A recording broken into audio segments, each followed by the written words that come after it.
अज़हरुद्दीन ओवैसी और भारतीय जनता पार्टी आपस में लड़ती रहती है और एक संदेश देना चाहती है, वो कहीं ना कहीं एक दूसरे के खिलाफ है।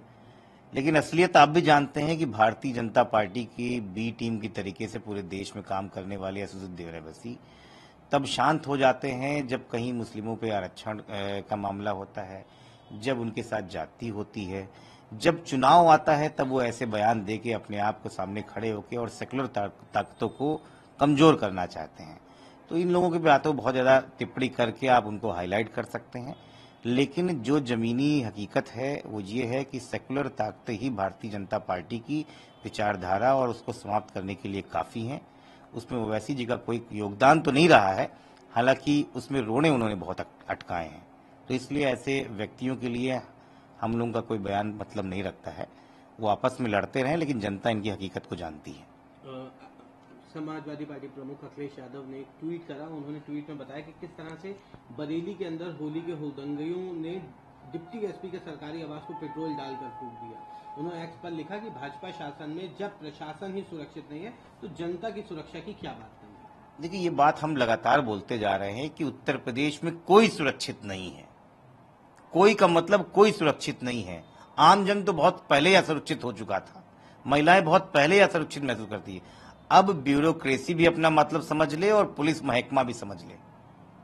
उत्तर प्रदेश में जिसके हाथ में बंदूक है वो गोली चला रहा है।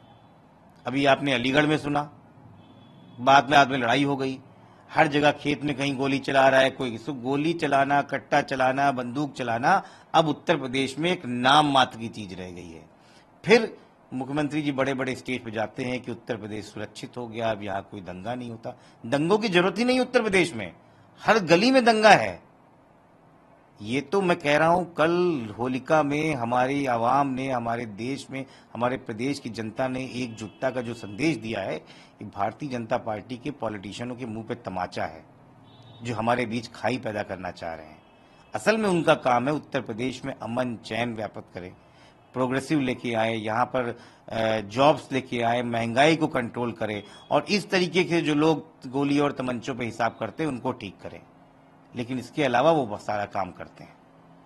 तो इसके साथ ही आम आदमी पार्टी की सरकार सत्ता में आई है, कानून व्यवस्था की स्थिति बहुत खराब हो गई है। ये सभी ग्रेनेड हमले एक साथ हुए हैं। कुछ घटनाएं पुलिस थानों पर भी हो रही हैं, जबकि पुलिस अरविंद केजरीवाल की सुरक्षा में व्यस्त है। और उनको रोका किसने है?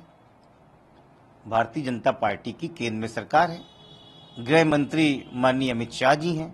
इस देश की सुरक्षा के बारे में उनको ख्याल रखना चाहिए, और वो दूसरे पे दोषारोपण करते हैं। हमको समझ में नहीं आता, जब देश पे हमला होता है तब विपक्षी पार्टियों की परेशानी होती है, लेकिन जब उसी प्रदेश में कोई अच्छा काम होता है तो भारतीय जनता पार्टी के प्रवक्ता जो है गले में माला पहन के घूमने लगते हैं।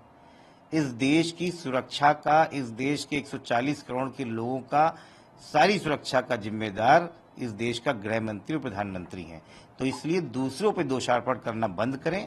आपको लगता है वहां परेशानी है तो आप तुरंत इंटरवीन कीजिए। किसने रोक रखा है?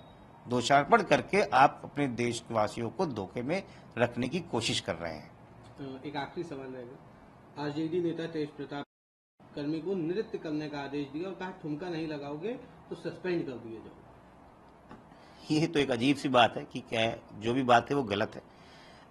पुलिस को तेज प्रताप यादव क्यों हम धमका रहे हैं या कैसे धमका सकते हैं, ये भी अपने आप में बड़ा सवाल है। प्लस मुझे लगता है कि इस तरीके की भाषा का राजनीति में कोई जगह नहीं है, और जो इस तरह की भाषा का इस्तेमाल करता है जनता उसका इलाज भी कर देती है। मुझे नहीं लगता ये किसी भी सार्वजनिक जीवन में रहने वाले व्यक्ति को इस तरह की भाषा का उपयोग करना चाहिए, और सर्वथा गलत है।